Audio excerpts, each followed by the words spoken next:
You're here to enable the divine purpose of the universe to unfold. That is how important you are. It's day 72 of 80 days with Eckhart Tolle. I can't believe we've gone this far. Time just goes by so fast, it amazes me. So we're wrapping up chapter 9 today. And it's called Toward a Different Order of Reality. So it starts off with somebody commenting, and he responds. Thank you for joining me this morning. I don't agree that the body needs to die. I am convinced that we can achieve physical immortality. We believe in death, and that's why the body dies. And he says, the body does not die because you believe in death. The body exists, or seems to, because you believe in death. The body and death are part of the same illusion, created by the egoic mode of consciousness, which has no awareness of the source of life and sees itself as separate and constantly under threat. So it creates the illusion that you are a body, a dense physical vehicle that is constantly under threat. To perceive yourself as a vulnerable body that was born and a little later dies, that's the illusion. Either you keep all of it or relinquish all of it. However, you cannot escape from the body, nor do you have to.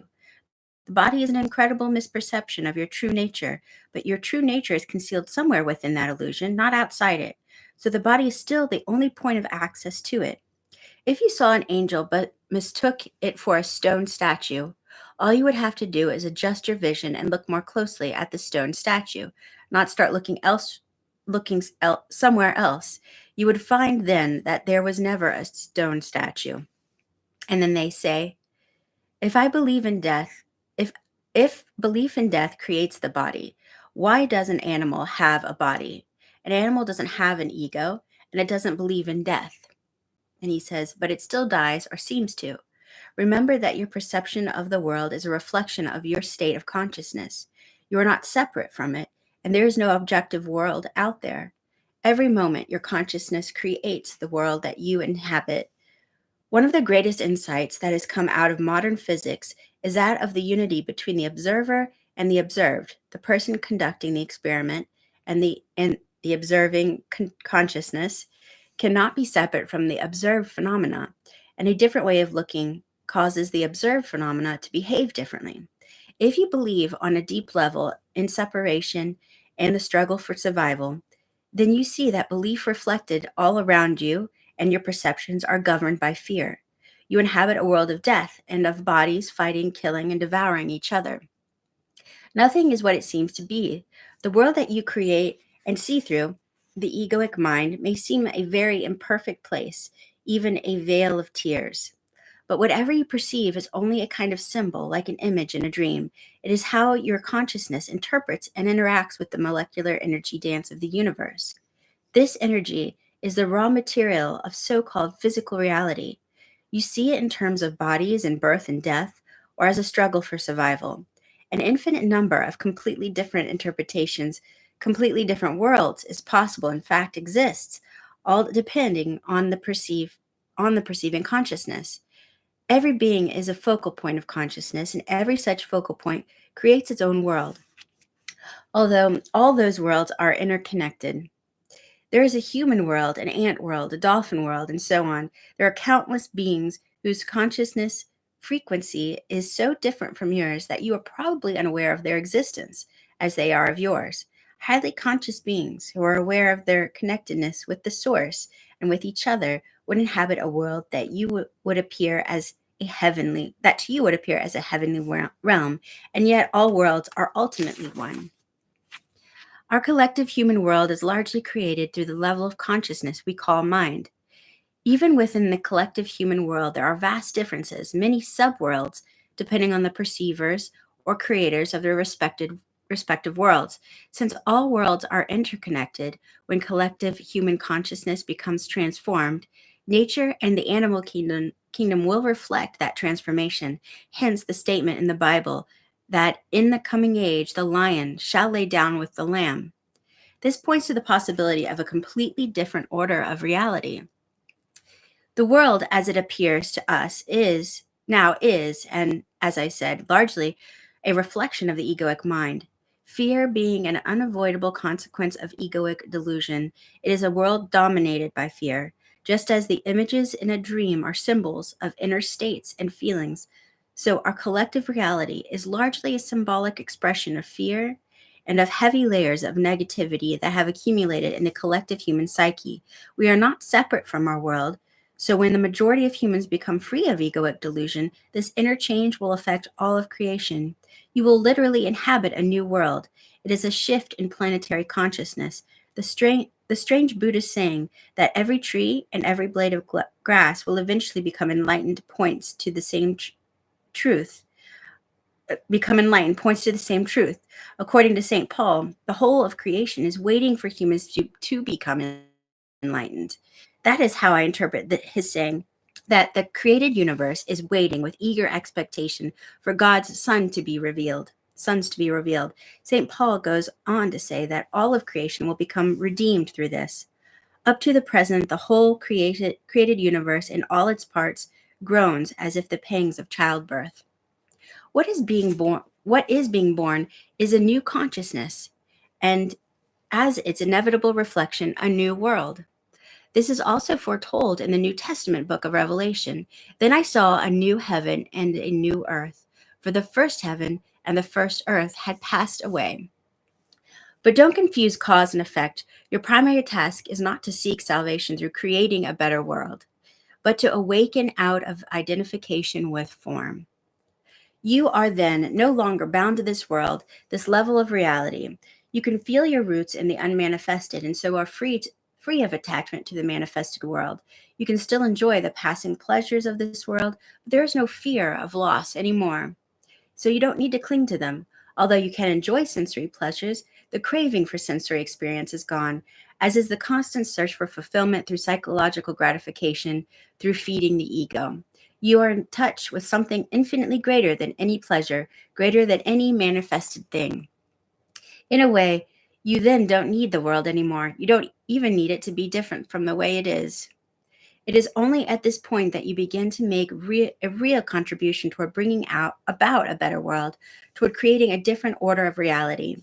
It is only at this point that you are able to feel true compassion and to help others at the level of cause. Only those who have transcended the world can bring about a better world. You may remember that we talked about the dual nature of true compassion, which is awareness of a common bond of shared mortality and immortality. At this deep level, compassion becomes healing in the wildest sense. In that state, your healing influence is primarily based not on doing, but on being. Everybody you come in contact with will be touched by your presence and affected by the peace that you emanate, whether they are conscious of it or not. When you are fully present and people around you manifest unconscious behavior, you won't feel the need to react to it, so you don't give it any reality. Your peace is so vast and deep that anything that is not peace disappears into it as if it had never existed. This breaks the karmic cycle of action and reaction. Animals, trees, flowers will feel your peace and respond to it. You teach through being, through demonstrating the peace of God. You become the light of the world, an emanation of pure consciousness, and so you eliminate suffering on the level of cause. You eliminate unconsciousness from the world. This doesn't mean that you may not also teach through doing. For example, by pointing out how to disidentify from the mind, recognize unconscious patterns within oneself, and so on. But who you are is always a more vital teaching and a more powerful transformer of the world than what you say, and more essential even than what you do. Furthermore, to recognize the primacy of being and thus work on the level of cause does not exclude the possibility that your compassion may simultaneously manifest on the level of doing and of effect by alleviating suffering whenever you come across it. When a hungry person asks you for bread and you have some, you will give it. But as you give the bread, even though your interaction may only be very brief, what really matters is this moment of shared being, of which the bread is only a symbol. A deep healing takes place within it. In that moment, there is no giver, no receiver. But there shouldn't be, this is a person asking him a question, but there shouldn't be any hunger and starvation in the first place. How can we create a better world without tackling evils such as hunger and violence first? And he responds, All evils are the effect of unconsciousness. You can alleviate the effects of unconsciousness, but you cannot eliminate them unless you eliminate their cause. True change happens within, not without. If you feel called upon to alleviate suffering in the world, that is a very noble thing to do. But remember not to focus exclusively on the outer, otherwise, you will encounter frustration and despair.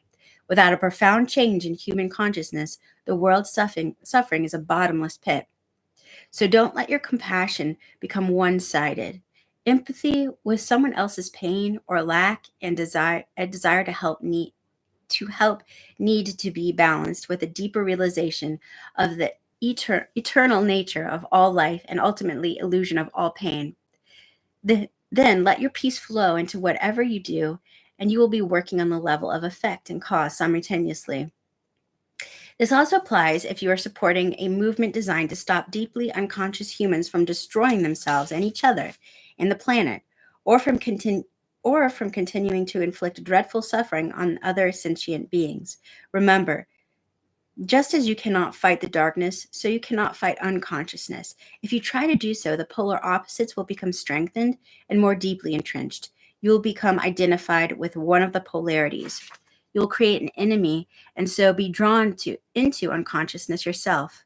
Raise awareness by disseminating information, or at the most practice passive resistance. But make sure that you carry no resistance within, no hatred, no negativity. Love your enemies, said Jesus, which of course means have no enemies. Once you get involved in work on the level of effect, it is all too easy to lose yourself in it. Stay alert and very, very present. The causal level needs to remain your primary focus, the teaching of enlightenment, your main purpose, and peace, your most precious gift to the world. Wow. Okay. So if YouTube glitched, which sometimes it cuts out a whole section of like a paragraph, I'll just type it in the comments. But thank you so much for joining me, and I'll see you tomorrow at 7 a.m. Eastern Time, if all goes well. Bye.